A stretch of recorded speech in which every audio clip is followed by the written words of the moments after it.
Many years ago, I worked in the real estate business, and at the time, the market was very bad. We had high interest rates and no activity. I was driving a beautiful car, wearing beautiful clothes, and I had a beautiful house in a great neighborhood overlooking the water and the mountains and what have you. To all appearances, I was doing great. However, I wasn't making any money. And I come home for lunch one day, and my baby boy, less than a year old, my firstborn, is sitting in a high chair eating dry Cheerios. And I asked my wife, who had been a model and a musician and went to private school, and actually was rather beautiful.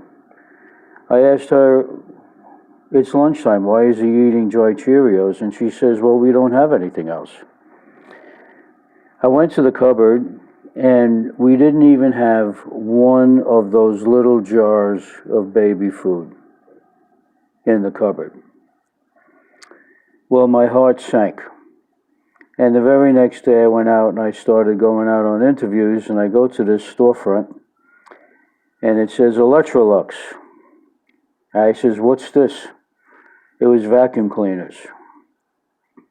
And I went in, and I meet a guy who was a great guy, but he did not give me the impression uh, uh, that gave me confidence. At any rate, we talked, and you know we respected each other.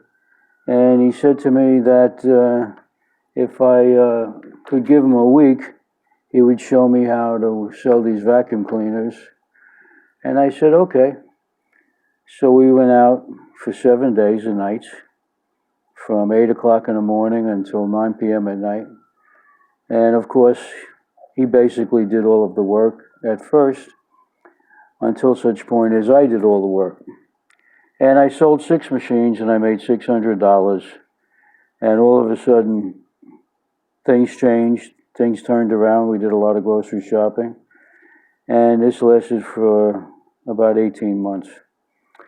But anyway, the point of this recording is that as a father and as a man, I never felt so terrible that my child wasn't eating. And I look at this shutdown situation these days, and tens of millions of people out of work, and last week 900,000 people approximately applied for unemployment. And I see people in the streets, I see people in their cars, I see people that are getting laid off, and I see governors of different states imposing even harsher shutdowns and causing greater distress for the people. Well, they're going out to French restaurants, they're not wearing masks, they're doing whatever they want to do, and they're giving us the finger. So what shocks me is, where are the fathers of the children who are hungry? And what are they doing about this? There's no options, there's no resources, there's no nothing. But we let a handful of individuals, like select governors, put these restrictions on us. What are we going to do? Huh? What are we going to do? We're going to just lay down in the street and die? Huh? Look at history. Whenever the people were oppressed, what did they do? So I'm asking the question, what are you prepared to do? Your wife and your kids and your family are going hungry, they're living in the street, or they soon will be.